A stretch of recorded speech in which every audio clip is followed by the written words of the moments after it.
예수님께서 지상의 마지막 한 주간을 보내고 계십니다. 그 주간 가운데서 예수님이 한 주간 남았다라고 생각할 때 가장 예수님의 마음을 딱 자극시키는 단어가 있다면 그 단어는 성전이었습니다. 오늘 저와 여러분에게 마지막 한 주가 남아있다라고 생각했을 때 우리 마음을 가장 내 마음을 따뜻하게 하고 또 내 마음을 끌 수 있는 곳이 있다면 그것은 어딜까? 한번 생각해 볼까요? 예수님께는 성전이라는 이 공간이 예수님의 마음을 가장 움직인 곳이었습니다. 그래서 예수님께서는 성전에 가셨는데 성전은 하나님의 선물로서 이스라엘 백성들의 신앙과 삶의 중심지였습니다. 그래서 모든 이스라엘 백성들이 성전에서 시작하고 성전에서 마치는 일들이 이스라엘 백성들 가운데 있었습니다.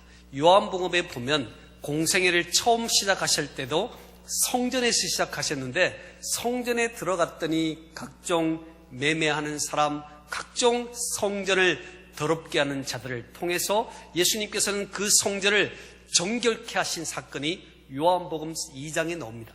오늘 이 본문의 말씀은 공생애를 다 마치고 한 주간 남았을 때 2, 3년의 시간이 지나 예수님께서는 성전이라는 곳을 다시 방문하셨을 때 그 속에는 성전의 부패와 죄악의 온상지로 여전히 바뀌어 있는 모습을 보게 됩니다. 대제사장과 서기관들은 명절마다 몰려오는 유대인들을 상대로 처음에는 전 세계적으로 유대인들이 몰려오기 때문에 소와 양을 가지고 올 수 없었습니다. 그래서 이들에게 어떻게 하면 흠없는 이 짐승을, 제물을 그들에게 공급할 수 있을까? 처음에는 좋은 생각으로 시작된 것입니다. 또한 외국에서 온 사람들이 외국 돈으로 바칠 수가 없으니까 환전하여서 어떻게 하면 수월하게 저들이 하나님을 섬길 수 있도록 도울 수 있을까 생각하며 성전 바깥에서 이 작업들을 하게 되었습니다.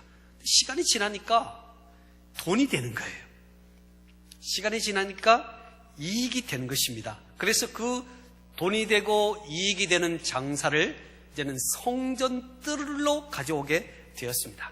이 성전뜰은 어떤 곳이냐?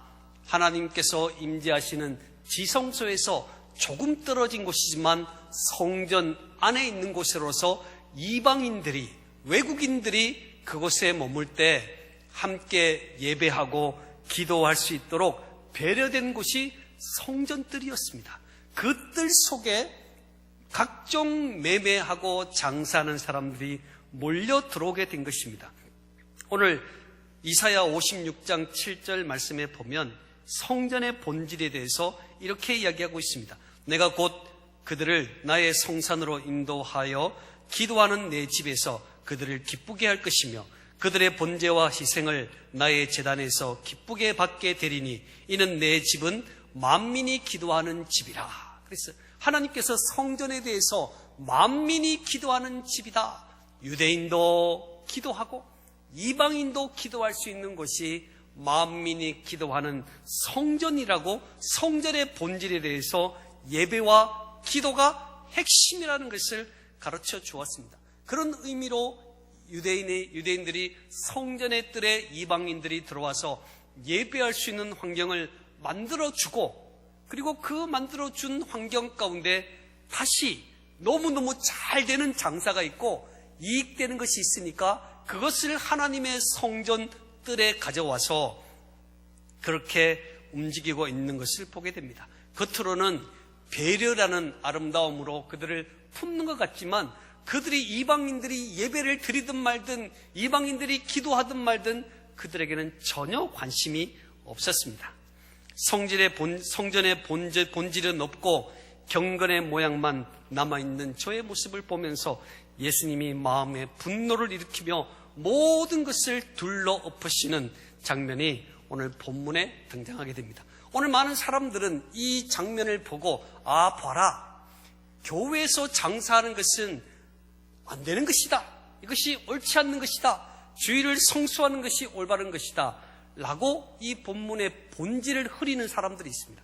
오늘 이 본질의 의미는 지금까지 너희들이 제사를 지내고 지금까지 율법으로 무엇인가를 하려 했지만 이제는 제사와 율법의 실체이신 예수 그리스도가 왔으니 이제는 그리스도로 말미암아 하나님께로 갈 수 있다. 이제는 제사가 아니라 율법이 아니라 그리스도로 말미암아 너희들이 하나님께 나아갈 수 있다는 핵심을 우리는 본문에서 알 수가 있어야 될 것입니다. 오늘 우리 주님께서는 그리스도라는 핵심을 너희들이 이제는 가져야 한다. 예수 그리스도로 말미암아 하나님께로 나올 수 있는 주의 백성이 될 수 있다고 강조해 주고 있습니다. 그래서 오늘 저는 본문의 말씀을 통해서 하나님을 향한 열심이라는 제목으로 말씀을 드리고자 합니다. 하나님을 향한 열심. 같이 해볼까요? 하나님을 향한 열심. 네, 우리가 열심히 하는데 누구를 향해야 되는가?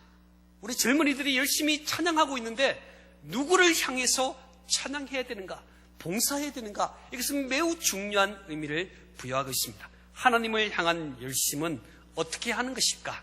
첫 번째는 교회 본질에 집중하는 것입니다. 같이 해볼까요? 교회 본질에 집중해야 합니다. 그렇습니다. 우리는 하나님을 향한 열심을 가질 때에 교회의 본질이 뭔가, 교회는 왜 있는가 라는 사실에 대해서 우리는 집중해야만 우리의 열심이 하나님의 열심으로 나아갈 수가 있습니다. 오늘 본문 13절의 말씀을 보실까요? 한번 읽어볼까요? 13절 시작. 그들에게 이르시되 기록된 바 내 집은 기도하는 집이라 일컬음을 받으리라 하였거늘 너희는 강도의 소굴을 만드는도다 하시니라. 아멘. 내 집은 만민이 기도하는 집이다. 내 집은 누구나 와서 하나님께서 기뻐하시는 자녀로 세움받는 곳이 하나님의 집인데 어찌 너희들이 강도의 소굴로 만드느냐라고 말씀했어요. 왜 그렇게 되었을까요? 하나님의 성전이, 만민이 기도하는 집인 하나님의 성전이 왜 강도의 소굴로 바뀌었을까요? 유대인들은 당시에 3만 명이나 되는 유대인들이 유월절을 지키기 위해서 몰려들었다고 합니다. 그런 3만 명이 되는 이 유대인들이 절기를 지키러 왔을 때 두 가지를 해야 되는데, 특별히 20세 이상 되는 남자들은 은전으로 만든, 은전으로 만든 성전세를 내야 됐습니다.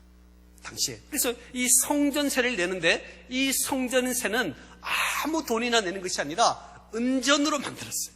그래서 은전을 가지고 성전세를 내야 되는데 6월절 한 달 전부터 세무서에다가 납부를 해야 됩니다. 이 납부하려고 보니까 은전이 없잖아요. 은전이. 아무 데서나 은전을 구할 수 없습니다. 그래서 성전에서 은전을 특별히 만들어가지고 준비하는 거예요. 한 달 전부터 납부하기로 되어 있지만 납부할 수 있는 사람이 거의 없습니다. 하나님의 성전에 와야 그 은전을 구할 수 있는 거예요. 그래서 은전을 구하러 와가지고 은전을 사려 하는데 그 은전이 많이 비싼 엄청난 수수료를 가지고 은전을 바꾸어 주었습니다. 그러다 보니까 수익이 나기 시작하는 것이죠. 또한 흠없는 양과 비둘기를 가지고 희생 제사를 드려야 되는데 흠이 있는지 없는지는 누가 결정하는가? 제사장이 결정하는 겁니다. 그래서 멀리서 정말 마음의 정성을 가지고 양을 잘 몰고 옵니다. 어떤 사람은 양을 꼭 안고 오는 사람도 있을 겁니다. 정말 금이야 옥이야 하면서 희생제물을 잘 가지고 왔는데 제사장이 딱 지켜보고 이거 흠이 있어. 그러면 못 드린단 말이에요. 그러니까 유대인들이 생각해 볼 때 차라리 우리가 멀리 힘들게 어렵게 이 희생제물을 가지고 와서 그 제물이 흠집이 생기면 하나님을 기쁘시게 할 수 없으니까 성전 가까이서 흠없는 짐승들을 준비해주면 좋겠다. 그런 생각으로 그렇게 시작한 것입니다. 그러다 보니까 제사장이 물질의 눈이 멀어지면서 장사하는 사람들과 결탁합니다. 예전에는 비틀비틀거리는 짐승을 감히 주님께 못 올려드렸는데 비틀비틀거려도 제사장이 보고 요거 흠없어. 그러면 합격인 거예요. 그래서 제사장들이 많은 물질을 얻기 시작했습니다. 처음은 좋은 제도로 시작했습니다. 처음에는 괜찮은 일들이었습니다. 그런데 시간이 가를수록 성전의 본질인 예배와 기도는 뒷전이고 돈 버는 목적으로 바뀌게 된 것을 보게 됩니다. 우리들의 신앙의 모습을 생각해 보실까요? 우리는 교회의 본질이 예배다, 기도라는 사실을 잘 알고 있습니다. 처음 신앙생활할 때 그것이 전부였습니다. 그래서 하나님께 예배드리고 경배하는 것이 내 마음의 기쁨이었습니다. 그런데 하루가 지나고 한 달이 지나고 1년이 지나면서 사람들이, 우리 젊은이들은 누가 나에게 직장을 알선해 줄 수 있을까? 누가 나에게 인생을 펼쳐가는데 도움이 될 수 있을까? 생각하는 마음이 점점 들기 시작합니다. 또한 장사하시는 분들은 어떤 사람이 나에게 고객이 될 수 있을까 생각하는 마음이 들기 시작합니다. 여러분, 기억할 것은 신앙은 절대 장사의 대상이 되면 안 된다는 것입니다. 같이 해볼까요? 신앙생활은 장사의 대상이 되면 안 됩니다. 네, 성도들이 돈으로 보이면 위험한 거예요. 제가 오늘 말씀을 증거하면서 저기 11조 교인 한 명 들어온다, 11조 교인 2명 들어온다, 그럼 목회가 되겠냐 이거예요. 오늘 제사장과 서기관들은 그 관점에서 시작되는 거예요. 성전으로 사람들이 몰려들으니까 오늘 돈 벌었다, 이런 생각들이 제사장 마음 가운데 생기게 되니까 말씀에 집중하고 예배에 집중하고 기도에 집중해야 될 그들의 마음 가운데 엉뚱한 곳에 마음을 빼앗기는 마음이 생기게 되는 것입니다. 그래서 교회의 본질은 예배다. 같이 해볼까요? 교회의 본질은 예배입니다. 그렇습니다. 6월절 준비가 아무리 분주할지라도 예배와 기도에 생명을 걸 수 있는 은혜가 오늘 저와 여러분에게 있어야 됩니다. 오늘 저와 여러분이 신앙생활하면서, 직장에 있으면서, 취업을 준비하면서, 시험을 준비하면서 우리가 아무리 바쁠지라도 본질이, 신앙생활의 본질인 예수 그리스도께 경배하고 예배하는 일을 결코 쉬면 안 된다는 사실을 우리는 기억해야 합니다. 하나님을 향한 열심, 어떻게 하면 하나님을 향한 열심을 가질 수 있을까? 예배에 집중하자. 예배에 집중하자. 여러분, 다른 것에 많은 것에 있다가 예배에 집중하지 못하는 일들이 많아요. 제가 결혼을 주례할 때 생각해 보면 많은 사람들이 그래요. 손님들이 오니까 손님이 정신이 팔려요. 아이고, 신랑 아버지 대기하시오. 안 와. 아버지가 안 와. 손님 인사한다고 손님 때문에 결혼식이 늦어진 일이 한두 번이 아닙니다. 결혼의 본질은 뭐예요? 신랑 신부가 탁 들어올 때 그 식에 집중해야 되는데 어떤 분들은 결혼식 가가지고 열심히 먹고 있는 거예요. 제가 다 주례를 끝나고 와도 또 먹고 있어. 왜 왔는지 모르겠어요. 신랑 신부가 누군지도 모르고. 네, 본질. 결혼식에 가면 본질이 뭐예요? 신랑 신부의 얼굴을 딱 보고 축복해 주는 건데 본질을 안 지키는 거예요. 여러분, 다른 곳은 몰라도 하나님의 성전에는 본질인 예배가 있습니다. 기도가 있습니다. 여기 우리가 집중하지 못하면 내가 왜 신앙생활 하는지, 바쁘긴 바쁜데 어떤 분들은 열심히 일하는데 예배는 없어. 열심히 봉사하고 찬양도 열심히 하고, 근데 예배 시간은 없어. 오늘 우리가 왜 열심을 내고 있는가? 나는 누구를 향한 열심을 내고 있는가? 이 기준이 바로 본질에 집중하는 것이다 라는 것을 우리는 기억해야 될 것입니다. 예배와 기도에 생명을 걸 수 있는 은혜가 오늘 저와 여러분에게 있기를 바랍니다. 같이 해볼까요? 바빠도 예배는 드려야 합니다. 힘들어도 기도는 해야 합니다. 자, 같이 한번 해봅시다. 아무리 바빠도 예배는 드려야 합니다. 아무리 바빠도 기도는 해야 됩니다. 사람이요, 얼마나 영리한지 몰라요. 이 젊은이들한테 예배를 드려야 되고 기도해야 된다 그러면요, 다 바쁘대요. 다 바쁘대. 목사님, 사실은요, 제가 이렇게 바빠가지고요, 한숨도 못 자고 있어요. 그렇게 했던 사람들도 연애를 하니까 말이죠. 얼마나 시간이 많은지 몰라요. 그 바쁜 사람들이, 바쁘다고 아무것도 못하는 사람들이 연애하니까 시간을 쪼개가면서 얼마나 열심히 하는지 몰라요. 그래서 결혼이 되는 것 같아요. 저는요, 본질에 참 집중해보자. 우리가 하나님 앞에 서서 왜 우리가 열심을 내야 되는지에 대해서 한번 집중해보자. 그래서 아무리 바빠도 우리 젊은이들이 아무리 바쁜 일이 있어도 예배에 집중해야 됩니다.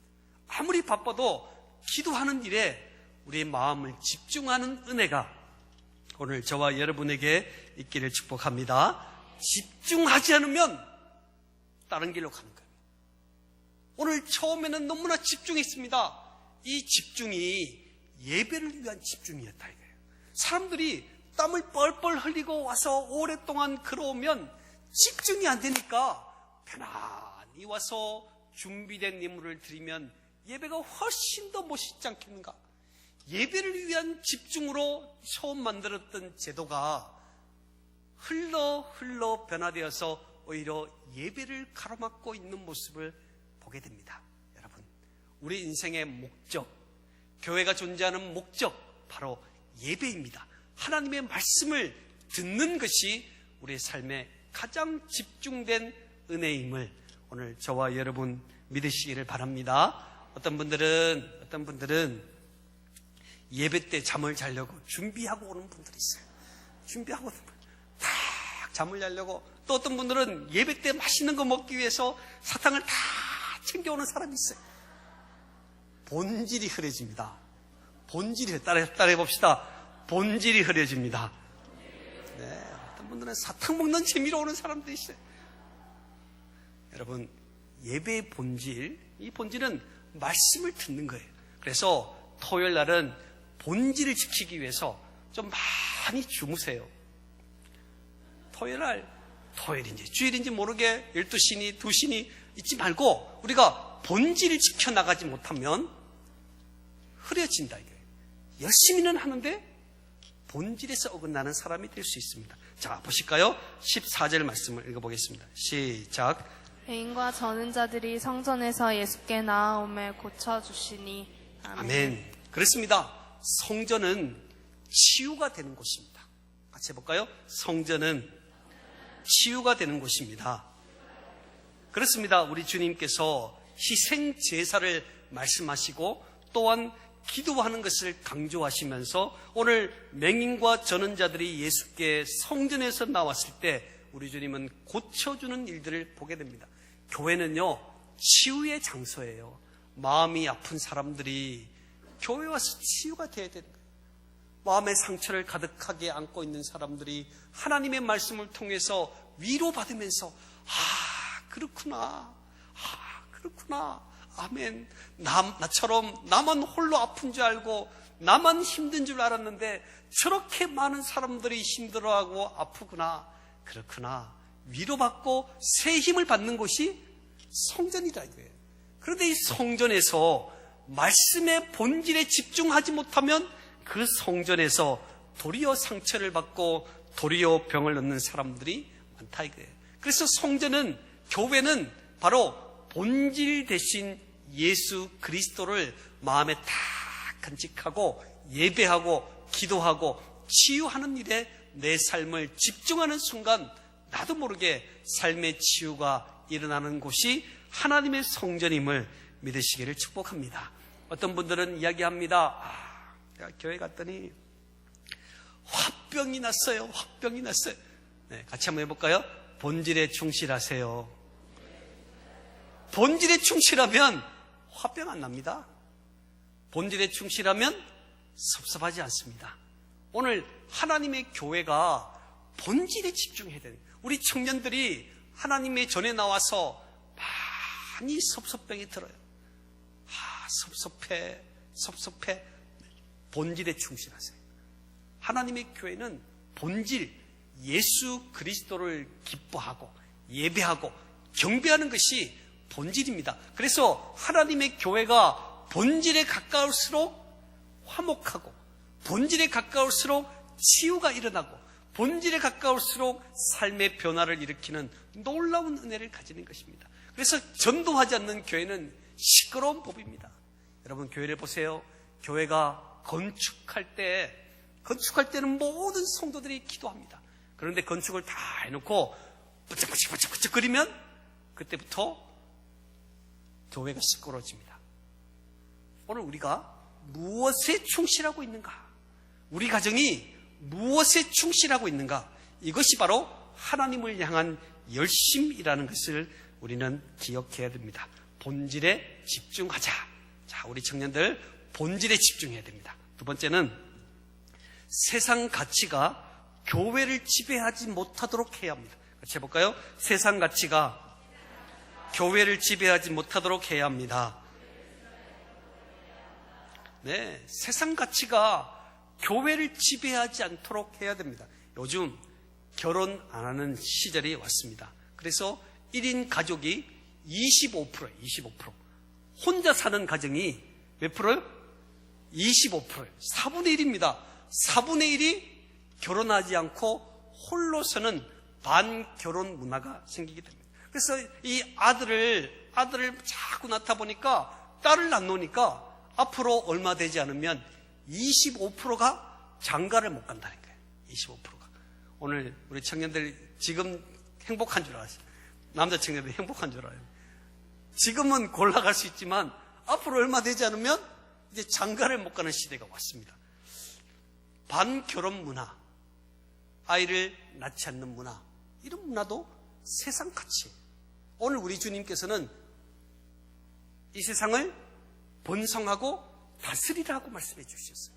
오늘 우리가 이 땅을 살아가면서 어떻게 하면 세상 가치 속에 내 마음이 움직여지지 않도록 내 마음을 가지는 것이 하나님을 향한 열심입니다.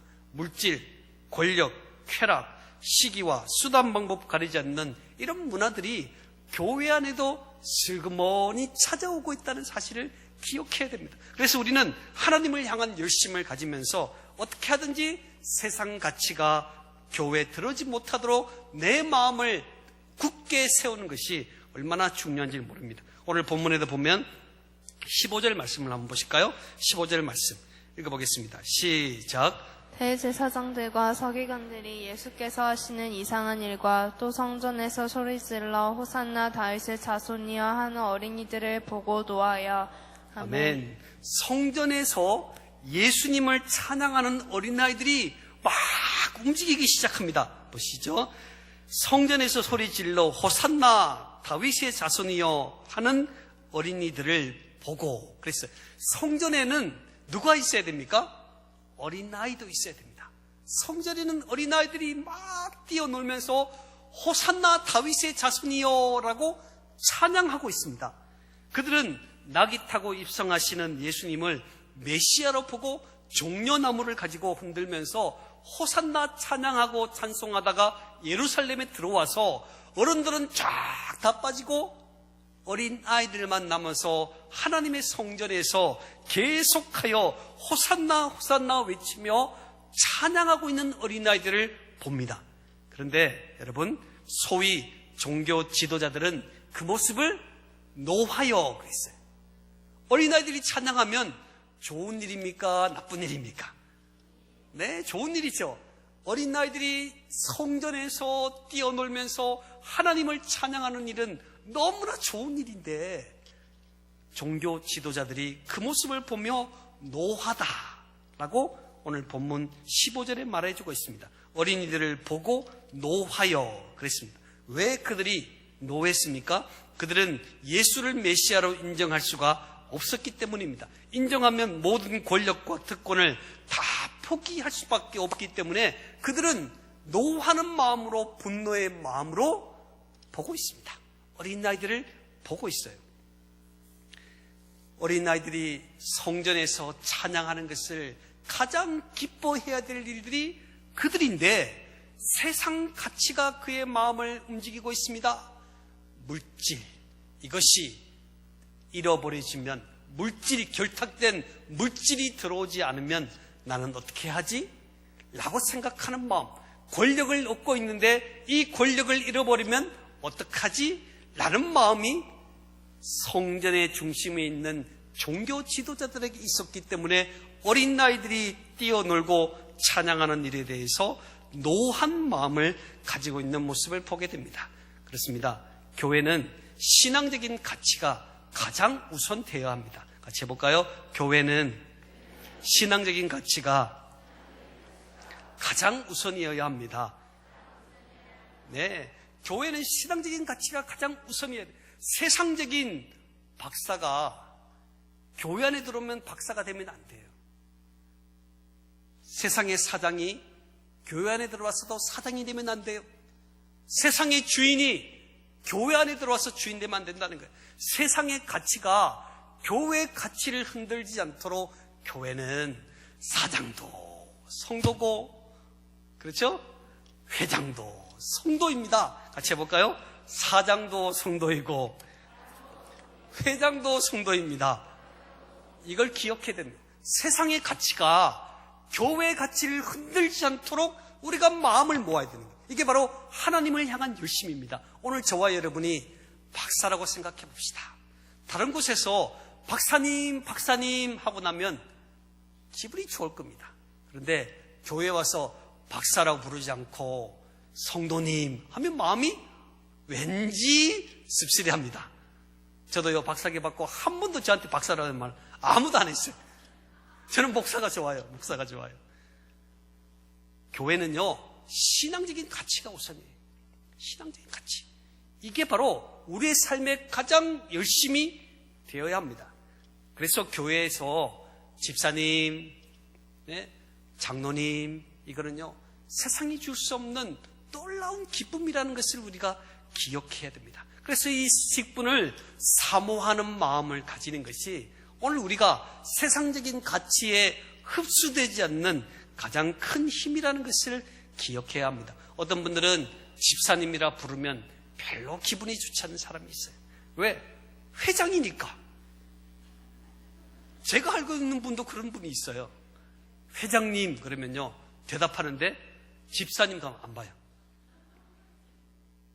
교회 가치가, 신앙적인 가치가 교회에서는 가장 최고라는 사실을 기억해야 합니다. 손에 있는 부귀보다 하나님을 향한 열심이 우선되는 삶이 우리들에게 있어야 됩니다. 바리새인들은 세상적인 가치가 우선이었기 때문에 성전에서 기도하며 호산나 찬양하는 사람들에 대해서 불쾌하고 꾸짖는 모습이 있게 되었다는 거예요.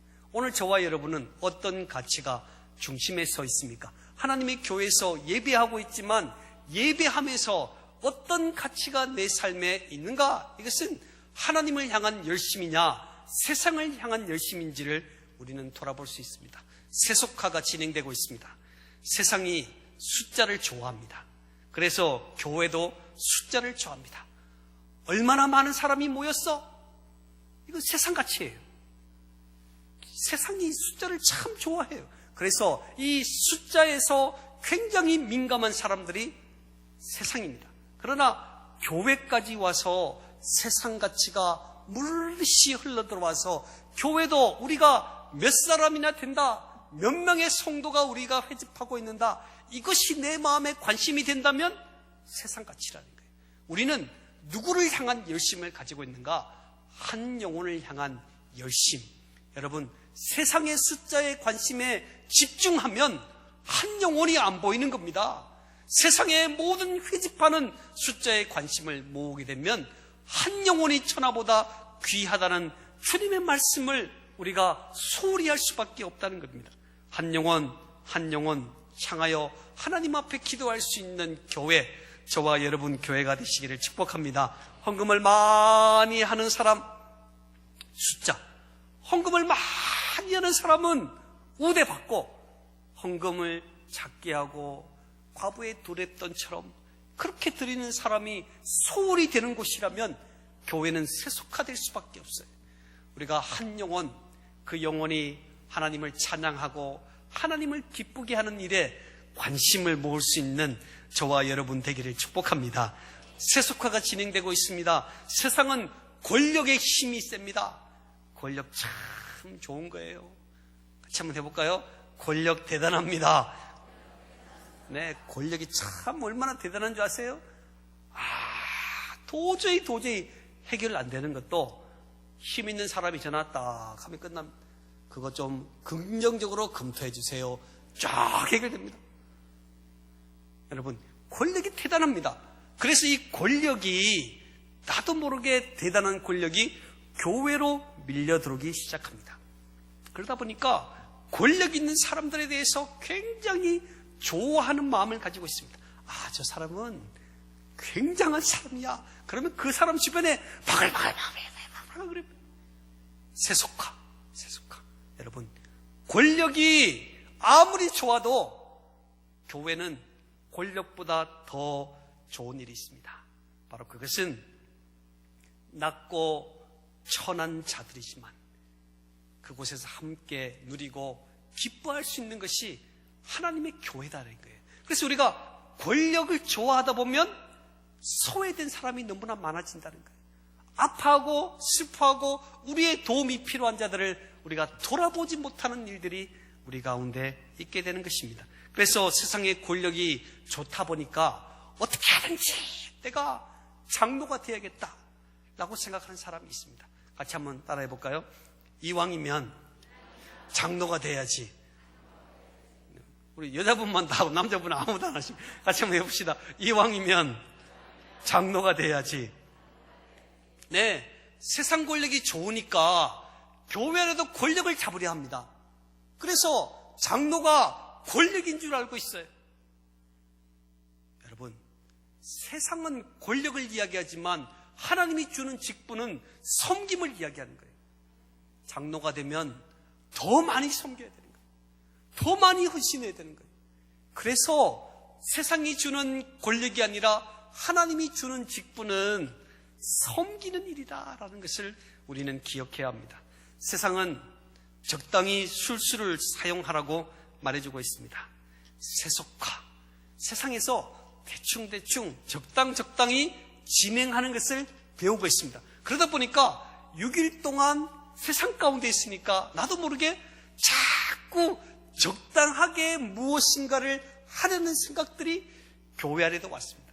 그러니까 우리 교회에서도 적당히 술수를 쓰며 적당하게, 어떤 사람들은 다른 교회 교인들을 돈으로 다 미수해가지고 그래서 우리 교회에 가득 채우려는 사람도 있습니다. 이게 뭘까요? 술수라, 술수. 세상의 술수가 교회에 통하면 안 돼요. 교회는 정직해야 합니다. 교회는 정도를 걸어가야 합니다. 같이 해볼까요? 교회는 정도를 걸어야 합니다. 이게 바로 하나님을 향한 열심이라는 거예요. 우리가 생각하는 열심하고 매우 다르죠? 본질을 정해놓고 본질에 맞느냐 맞지 않느냐를 생각하고 맞으면 최선을 다하는 것이 하나님의 열심이에요. 하나님을 향한 열심. 또한 세상의 가치냐 하나님이 주시는 가치냐를 분별하여서 세상의 가치를 멀리할 수 있고 배격할 수 있는 것이 하나님을 향한 열심임을 오늘 우리는 기억하며 서가야 될 것입니다. 사랑하는 우리 청년 여러분, 성도 여러분, 저와 여러분은 하나님을 향한 열심이 있습니까? 열심이 있습니까? 없어요? 같이 한번 해볼까요? 열심이 있습니까? 네, 열심이라는 이 단어는 다 좋아합니다. 열심. 어떤 분들은요, 제가 볼 때마다 화장을 하시는 분도 있어요. 이렇게 참 이쁘게. 얼마나 좋은지 몰라요. 열심. 제가 볼 때마다 봉사하시는 분도 있어요. 저는요, 참 이상한 게, 한 번 봉사하는 사람 보면 계속 그분 봉사하는 것만 보여요. 한 번 화장하면 계속 화장하는 거 보여요. 한 번 헌신하면 계속 헌신한 것만 보여요. 우리가 열심이라는 이 단어 속에서 정말 우리가 열심히 하는 것 너무너무 기쁨입니다. 열심 없이 아무 기력도 없이 사는 것보다 열심 있는 것 얼마나 좋은지 몰라요. 그러나 여러분, 하나님을 향한 열심이 있어야 돼요.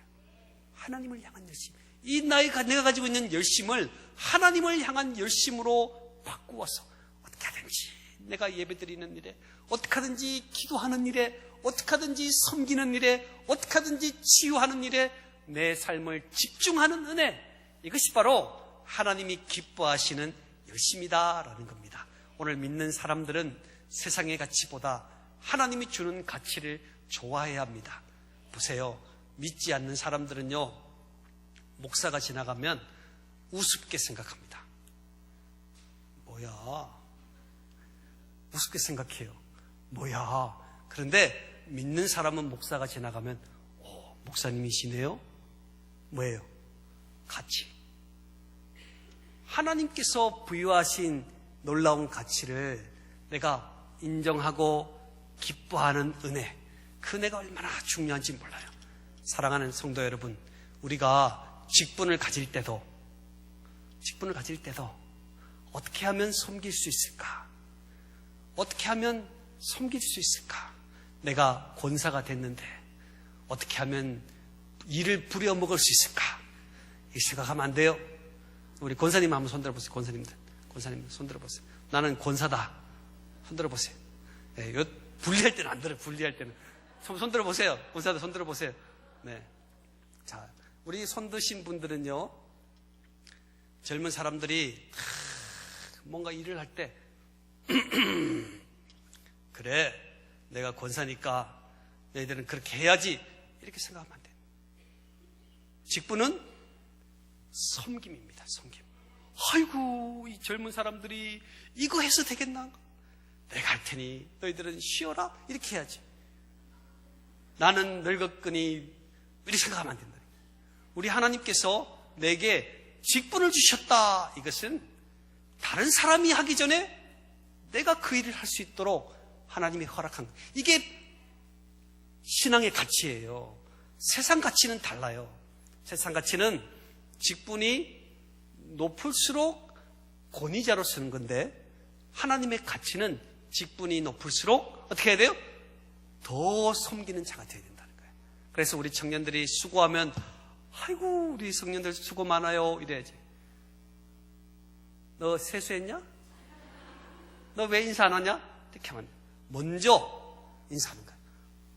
청년 여러분 안녕하세요. 먼저 인사해야 돼요. 이게 바로 세상 가치가 아니라 하나님이 주는 가치예요. 네. 어떤 사람들은 자신이 좀 이쁘다고 생각하는 사람들이 있어요. 거울아 왜 이렇게 이쁘냐? 이렇게 감탄하는 사람이 자기보다 조금 못하다 생각하는 사람, 못생겨가지고 이렇게 생각하면 안 된다는 거예요. 좀 더 이쁘다고 생각되는 사람은 좀 더 이뻐질 수 있도록 도와주세요. 이게 무슨 가치? 하나님의 가치. 네, 하나님의 가치. 우리가요, 하나님의 가치로 한번 이 세상을 살아보자. 이게 바로 하나님을 기쁘시게 하는 일들입니다. 우리 청년들, 어떤 청년들은 좀 많이 배웠다고, 그래도 배움이 최고다라고 생각하면 안 됩니다. 이건 세상의 가치에, 세상에서 많이 배운 것이지 하나님이 기뻐하시는 배움은 아니잖아요. 우리가 배운 사람, 권력이 있는 사람, 지혜가 있는 사람, 힘이 있는 사람, 그랬다 할지라도 교회에서는 다 성도이고 청년이고 젊은이고 또 많은 성도의 모습을 가진 자가 되어야 한다. 같이 한번 해볼까요? 나는 사장님보다 집사님이 좋습니다. 네, 좀 크게 좀 해봅시다. 나는 사장님보다 권사님이 좋습니다. 네, 그래요. 우리가 목회자들도 참 이런 일에 민감하지 못할 때가 많아요. 주보에도 보세요. 주보에도 보면 박사들은 다 박사, 이렇게 무슨 박사, 누구 목사 이렇게 쓴, 즉 저는 아주 옳지 않다고 생각해요. 세상의 가치가 결코 교회 가치에 들어올 수 없어요. 그래서 박사들은요, 이 가운이 있잖아요. 가운이 세 줄이 들어가 있습니다. 이렇게 세 줄 딱 있어요. 여기 세 줄이 있어요. 저의 가운은 세 줄이 없어요. 물론 박사 가운이 있습니다. 그런데 입지 않습니다. 왜요? 저는 박사보다 뭐가 좋기 때문에? 목사가 좋기 때문에. 여러분, 우리의 가치를 바꿔야 됩니다. 내가 세상에서 무엇이다, 이것이 내 인생에, 이 교회에서 중요한 것이 아니에요. 내가 교회 안에서 정말 직분을 가지고 그 직분을 힘을 다하여 섬기는 그 모습을 우리의 젊은 애들에게도 보여줍시다. 와, 장로님이 다르네. 우와, 안수 집사님이 다르네. 우와, 권사님이 다르네? 이렇게 이야기를 들어야 돼요. 그럴 줄 알았어, 그럴 줄 알았어. 이런 이야기 들으면 안 된다는 거예요. 우리가 하나님을 향한 열심을 가지면서 예수님께서는 분이 났습니다. 이제는 한 주밖에 남지 않았는데, 십자가 지어야 되는데 한 주밖에 없는 그 시간에 성전에 갔더니 엉망진창이에요. 예배 드리는 데 집중해야 되는데 엉뚱한 일에 관심을 가지고 있어요. 전도하고 기도하는 일에 힘을 모아야 되는데 모두가 딴 생각을 하고 있습니다. 왜 전도하는 일에 힘을 써야 될 교회가 엉뚱한 일에 마음을 빼앗기고 있는지 예수님의 마음이 너무나 아팠습니다. 또한 세상적인 가치가 너무나 교회 안에 들어와서 어린 아이들이 뛰어놀고 기뻐하고 감사하면 박수 쳐줘야 되는데 교회 가치가 힘 있는 자들이 움직이는 교회가 되다 보니까 헐벗고 가난하고 도움이 필요하고 치유가 필요한 사람들에 대해서 저 사람은 왜 왔어? 저 사람은 왜 저렇게 와 있지? 라고 생각하는 마음으로 바뀌어 있으니 예수님의 마음이 얼마나 아프시겠냐 이거예요. 오늘 저와 여러분이 하나님의 마음을 시원하게 해주는 청년, 성도 될 수 있기를 축복합니다. 기도하겠습니다.